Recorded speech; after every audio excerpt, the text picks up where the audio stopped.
So good morning students. Today we are here with the next point of our topic, that is beneficial and harmful activities of microorganism. As we all know, microorganisms are present everywhere in the nature. They are found in the soil, air, water, sewage. Sewage means wastewater. Then bottom of the oceans, icelands and polar regions and mountain tops. They are present everywhere. They have a powerful impact on living and non-living objects and their habitats, and the existence of this microorganism in the nature, they have both the role that is beneficial also and harmful also. First we will discuss about the beneficial activities of microorganisms, that is role in nature. Role in nature हा पहिला beneficial activity, त्याच्या under आपण points बघणार आहोत नेचरसाठी micro organism कसे helpful आहेत. First one, the microorganism act as a nature's scavengers. Scavengers means the organism which help to decompose the organic matter. They are known as the scavengers. Okay, nature's scavenger. Some bacteria can decompose the organic matter by decay and putrefaction and keep the earth clean. जे काही organic matter means what? Whatever the dead plants or animals fall down into the soil as it is, the decomposition process is occurred through the help of bacteria, and bacteria either clean that organic matter by decaying or putrefaction. Then what is decaying and what is putrefaction? Decaying is a process of aerobic decomposition where after the decomposition of organic matter, foul smell does not takes place, and putrefaction is an anaerobic decomposition, means in the absence of air decomposition जे काही place होते त्याला putrefaction म्हणायचं. It is an anaerobic decomposition where foul smell occurs during the decomposition of organic matter. Here you can see decomposition of organic matter with the release of foul smell. With foul smell is known as, without foul smell is known as decay, while putrefaction is an aerobic decomposition of organic compounds where release of foul smell takes place, and this foul smell is due to methane, then H2S gas and ammonia. Okay, now second point under role in nature is control of pollution. As we know, microorganism can decompose pesticide, petroleum waste and other man-made pollutants. This can control the pollution. As we know, petroleum, pesticide in farms can cause the pollution. Microorganism can decompose such a huge material also. And now recently it has been found that bioremediation technology, that is naturally or genetically modified bacteria, can release to remove pollutants like heavy metals, dyes, pesticides, petroleum waste, coal waste from the environment. Okay, then third under nature is disposal of sewage and agro waste. Now disposal of sewage and agro waste means what? As we know, sewage is a household and industrial wastewater discharge. Okay, and bacteria can decompose organic matter which is present in the sewage of household as well as in industrial waste and agriculture into the humus which can improve the soil fertility. म्हणजेच काय, जे काही disposal आपलं घरचं सांडपाणी आहे किंवा ॲग्रिकल्चरचं waste water आहे, इंडस्ट्रीचं वेस्ट वॉटर आहे, बॅक्टेरिया काय करतात तर त्याच्यामध्ये प्रेझेंट असणारं ऑर्गॅनिक मॅटरचं डिकम्पोजिशन कॅरी आउट करतात आणि त्याचं कन्व्हर्जन सॉईल ह्युमसमध्ये करतात आणि ते ह्युमस आपण सॉईल फर्टिलिटी इन्क्रीज करण्यासाठी वापरू शकतो. Next fourth one is symbiosis. Now word symbiosis means what? It only means that the bacteria will give something to the plant and plant will give something to the bacteria. That term is known as symbiosis. In short, आपण जेव्हा तिळगुळ एखाद्याला देतो त्यावेळेला तिळगुळ समोरचं पण आपल्याला देतो. तेच सिम्बायोसिस म्हणजे काय? Symbiotic bacteria present in rumen. Rumen means what? The first chamber of the herbivorous animal. Herbivorous animal means what? The animals which graze the grass are known as herbivorous animal. तशा ॲनिमलच्या र्युमेनमध्ये first chamber of स्टमकमध्ये काय असतात? Symbiotic bacteria असतात, आणि ते जे काही grass खातात, जे काही ट्रीज खातात, प्लांट्स खातात, त्या ट्रीमध्ये, त्या ग्रासमध्ये काय असणार आहे? सेल्युलोज असणार आहे. आणि सेल्युलोज कसा असतो? It is not easily digestible. Okay, तर डायजेस्ट होण्यासाठी कोण मदत करतं? तर symbiotic bacteria which is present in the rumens. Okay, that is stomach of animal. Okay, मग त्याच्यामुळे काय होणार आहे? ह्या बॅक्टेरियामुळे सेल्युलोजचं डायजेशन होणार आहे. And in human, colon E coli synthesize vitamin B and K. म्हणजेच काय, हा जो काही सिम्बायोटिक बॅक्टेरिया ह्युमनमध्ये प्रेझेंट आहे किंवा ह्युमनच्या कोलॉनमध्ये इकोलाय प्रेझेंट आहे, हा ह्युमनला डायजेशनसाठी हेल्प करणार आहे आणि ह्युमनकडून काय घेणार आहेत ते बॅक्टेरिया, शेल्टर अँड फूड घेणार आहेत आणि तिथे राहणार आहेत. तिथे सिम्बायोसिस कंप्लीट झाला म्हणजे ते डायजेशनला हेल्प करतील आणि ह्युमन आणि ॲनिमलकडून ते काय करतील, शेल्टर अँड फूड आपलं घेतील. Okay. Fifth one is material cycling. Many bacteria and saprophytic fungi decompose dead organisms so that the complex organic matter get converted into simpler one and subsequently into inorganic compounds. म्हणजेच काय, जे काही dead and decaying material आहे, organic matter आहे, त्यांना decay करण्याचं काम, त्यांना रिसायकल करण्याचं काम कोण करत असतं, बॅक्टेरिया अँड सॅप्रोफायटिक फंगाय. सॅप्रोफायटिक फंगाय म्हणजेच काय, that फंगाय, saprophytic fungi are that fungi which can grow on dead and decaying organic matter. That type of fungi are known as saprophytic fungi and they grow on that organic matter and convert the complex organic matter into the simpler one. and subsequently काय होणार आहे, जे काही त्या प्लांटमध्ये, त्या ॲनिमलमध्ये काय असणार आहे, कार्बन, हायड्रोजन, सल्फर आणि फॉस्फरस असणार आहेत, नायट्रोजन, ते सगळे पुन्हा काय होणार आहेत, आपल्या सॉईलला, आपल्या ॲटमॉस्फिअरला परत मिळणार आहे. This inorganic compound can be reuse to make the living matter. Therefore bacteria regulate the biochemical cycles of carbon, hydrogen, sulphur, phosphorus in the nature. Okay. This was the beneficial activities under role in nature. किती होते? 5. Nature scavengers, control of pollution, disposal of sewage and agro waste, symbiosis and material cycle. Now towards role in agricultural. Okay. First one, gobar gas and biogas. Okay. As we all know, this gobar gas and biogas, these are used to generate the fuel, that is gas. And to generate the gas or fuel, we add cow dung here. Okay. And animal waste. For this cow dung and animal waste, how the fuel is generated? The methanogenic bacteria, the anaerobic bacteria, that is in globular plant, bacteria can be used for production of methane by anaerobic breakdown of fermentation. म्हणजेच काय, anaerobic bacteria, that is methanogenic bacteria, are involved in breakdown of cow dung and animal waste. And after breakdowning of this cow dung and animal waste, the production of fuel gas takes place. Second one is ensilage. One is ensilage. Ensilage means what? It is a preserved cattle feed or fodder prepared by the bacterial activity. म्हणजे bacterial activity वापरून जे काही cattle feed आणि fodder prepare केलं जातं त्याला एन्सिलेज म्हटलं जातं. पुन्हा ते कशामध्ये येतं? ॲग्रिकल्चरमध्ये. Next is soil fertility. Some bacteria can increase the soil fertility and act as a nature's farmer. Okay. These bacteria are involved in the decomposition and transformation of nitrogenous organic compound and maintenance or fertility. These are of 3 types: ammonifying bacteria, nitrifying bacteria and nitrogen fixing bacteria. म्हणजेच काय, soil fertility improve करण्यामध्ये सुद्धा bacteria involved आहेत. तर कोणते bacteria असतात? त्यालाच काय म्हटलेलं आहे, act as a natures farmers. Okay. ते बॅक्टेरिया काय करतात? डिकम्पोजिशन करतात. कशाचं? तर ऑर्गॅनिक नायट्रोजन मटेरियलचं. आणि त्याचं कन्व्हर्जन कशात करतात? डायरेक्टली एकतर अमोनियामध्ये करतात, जे की प्लांट ॲज अ प्रोटीन आपल्यामध्ये स्टोअर करू शकतात. त्याला कोण हेल्पफुल आहेत? तर अमोनिफाईंग bacteria.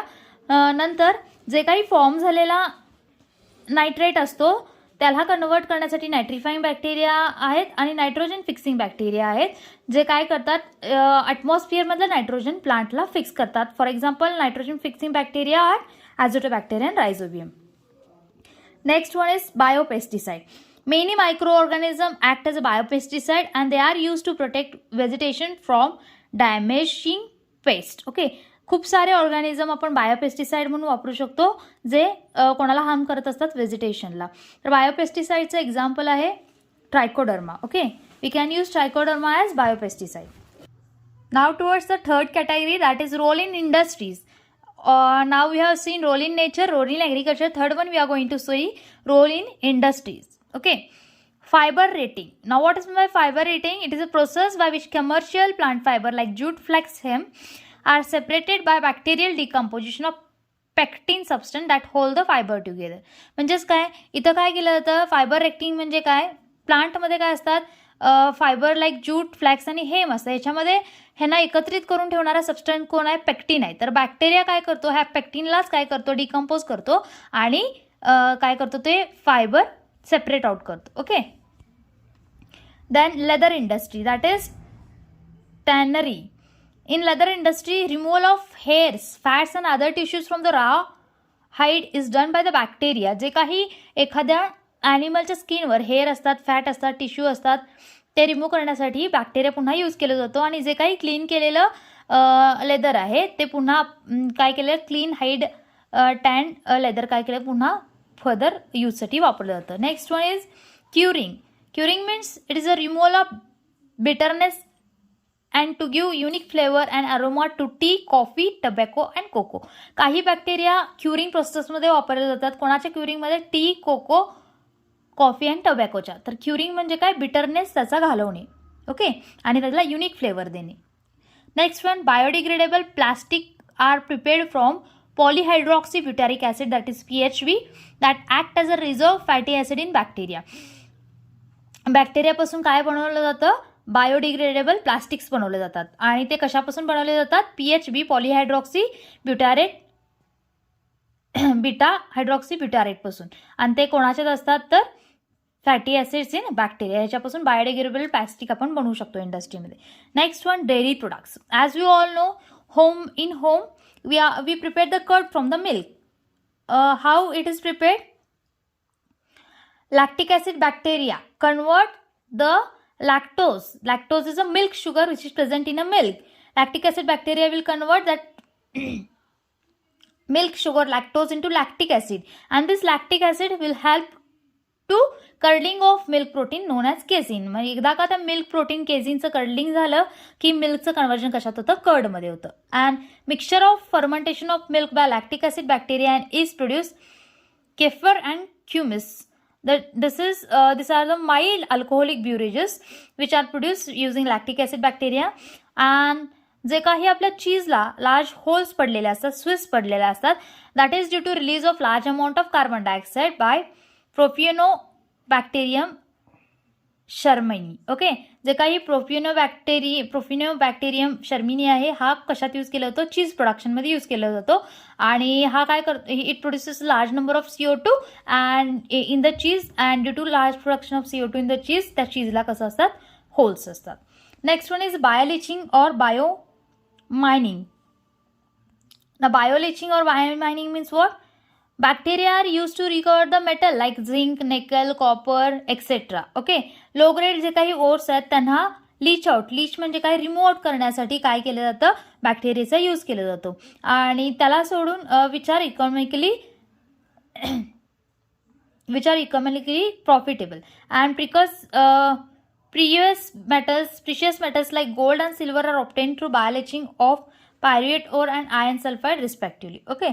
Then again, production of lactic acid, acetic acid, acetone, butanol, N-butanol, alcohol and glycerol, etc. ह्या सगळ्यांच्या प्रोडक्शनमध्ये कोण यूज केलं जातं? एखादा बॅक्टेरिया, एखादा फंगस किंवा एखादा ऑर्गॅनिझम यूज केला जातो. Next one is production of antibiotic. As we all know, antibiotic we take when we are ill. That antibiotic are produced from the bacteria only. Antibiotics are the tablets or drug which are taken in order to prevent the disease. Okay, antibiotics are the chemical or secondary metabolites which are produced by the microorganisms and are capable of inhibiting the growth of pathogenic organism. Antibiotic काय आहे? तर secondary metabolite. म्हणजे antibiotic कोण तयार करतं? बॅक्टेरियाच तयार करतो, ऑर्गॅनिझमच तयार करतो ॲज देअर सेकंडरी मेटाबोलाइट. आणि त्यांच्याकडे कॅपॅसिटी काय असते? To inhibit the growth of pathogenic organism. Inhibiting means what? To stop the growth of pathogenic means disease causing microorganism. To stop the growth of pathogenic organism आपण काय use करू शकतो? antibiotics which are produced by the bacteria as their secondary metabolites. And this phenomenon of growth of inhibition by antibiotic is called as antibiosis. म्हणजे phenomenon of stopping the growth by using the antibiotics is known as antibiosis. At present, about 7,000 antibiotics has been discovered. And examples of antibiotic is penicillin, streptomycin, tetracycline. Okay, these are the examples of antibiotics which are produced from the microorganism which are used against the pathogenic organism that are disease causing organism. Next one, production of vaccine. A vaccine is a suspension of killed or living but inactivated bacteria. Vaccine काय आहे, they are the microorganism but they are either killed or living or inactivated bacteria which when inoculated into the body act as a antigen which develop the antibodies which render the immune system at least resistant to infection by the bacteria. म्हणजेच काय, आपला मायक्रोऑर्गॅनिझम आपला bacteria कसा असतो, त्याच्या बॉडीवर bacterial sale सरफेसवर काय असतात, अँटीजन असतात. मग ज्या वेळेला बॅक्टेरिया आपल्या बॉडीमध्ये जातात त्यावेळेला बॅक्टेरिया काय म्हणून आपला बॉडी एक्सेप्ट करतो, फॉरेन मटेरियल. आणि अँटीजन असल्यामुळं सेल सरफेसवर बॅक्टेरियाच्या आपली इम्युन सिस्टीम त्याच्या अगेन्स्ट काय डेव्हलप करणार आहे, अँटीबॉडीज डेव्हलप करणार आहे. आणि अँटीबॉडीज डेव्हलप करणे म्हणजेच काय, इम्युन सिस्टम तिथं काय झाली, ॲक्टिव्ह झाली. इम्युन सिस्टम ॲक्टिव्ह झाली की त्या स्पेसिफिक इन्फेक्शनला आपण काय करू शकतो, फाईट करू शकतो. म्हणजेच काय, वॅक्सिन प्रोडक्शन कसं केलं जातं, त्या स्पेसिफिक बॅक्टेरियाला किल केलं जातं, इनॅक्टिवेट केलं जातं, त्यांच्या अँटीजन्स वापरून काय केलं जातं, एखादं वॅक्सिन तयार केलं जातं आणि ते वॅक्सिन आपण इंजेक्ट केल्यानंतर आपल्या बॉडीमध्ये काय तयार होतात, antibodies. Okay. Next one, thermostable enzymes. Thermostable enzyme तुम्हाला 12thला झाला असेल. पीसीआरमध्ये एक एन्झाईम वापरला जातो known as Taq polymerase enzyme. आणि हा जो काही टॅक पॉलिमरेज एन्झाईम आहे तो कोणापासून तयार केलेला आहे, bacterium Thermus aquaticus. Okay. Thermostable DNA polymerase called as Taq polymerase. This is an enzyme. It is isolated from the bacterium Thermus aquatus, which is used in PCR, that is polymerase chain reaction for amplification of gene of interest. Amplification म्हणजेच काय, एखाद्या जीनचा number आपल्याला वाढवायचा असेल त्यावेळेला आपण काय टेक्निक वापरतो, पॉलिमरेज चेन रिॲक्शन. आणि त्या पॉलिमरेज चेन रिॲक्शनमध्ये हाय टेम्परेचरला एखादा एन्झाईम जो काही स्टेबल राहतो तो आहे टॅक पॉलिमरेज आणि तो कोणत्या बॅक्टेरियापासून आयसोलेट केलेला आहे, Thermus aquaticus. Okay. Next one is transgenic bacteria. Now what is mean by transgen here? Transgen means the bacteria to be genetically engineered is known as a transgenic. Bacteria as it is normal नाही घ्यायचा. Transgenic bacteria म्हणजे काय, ज्याचा gene alter केलेला आहे, genetically change केलेला आहे, that bacteria are known as transgenic bacteria. This are genetically engineered bacteria whose normal gene has been altered by introduction the foreign gene, that is transgene. म्हणजे एखाद्या बॅक्टेरियाचं gene काय करायचं, engineer करायचं आणि चेंज करायचं, alter करायचं, कशामध्ये, ट्रान्सजेनमध्ये. For example, transgenic E coli are culture to extract human insulin. आजकाल ह्युमन इन्सुलिन ई कोलायपासून, ट्रान्सजेनिक ई कोलायपासून बनवलं जातं. ट्रान्सजेनिक ई कोलाय कसं बनवलं गेलेलं आहे, जेनेटिकली इंजिनियर्ड, म्हणजे त्याच्यातला एखादा अल्टर जीन इंट्रोड्यूस करायचा आणि त्याच्यापासून काय बनवायचं, ह्युमन इन्सुलिन बनवलं जातं. And lastly the SPC, that is single cell protein. Single cell protein are nothing but it is a production of microbial biomass, that is bacterium or yeast. आणि त्यांचं fermentation कसं केलं जातं, large scale fermentation, commercial fermentation केलं जातं आणि त्याचं either dried फॉर्ममध्ये बनवलं जातं formulation and they are sold as a source of protein for humans and animal nutrition. SPCचं बेस्ट एक्झाम्पल, सिंगल सेल प्रोटीनचं बेस्ट एक्झाम्पल आहे प्रोबायोटिक्स, जे काही आजकाल बाजारात येतात ते, तर ॲज अ प्रोटीन सोर्स आपण कन्झ्युम करत असतो. ओके. तर for example bacteria Methylophilus, methylotrophus, Rhodopseudomonas, capsulata etcetera, cyanobacteria spirulina, algae Chlorella, yeast, Saccharomyces cerevisiae, Candida utilis etcetera, filamentous fungi, Fusarium, जर्मॅनियम.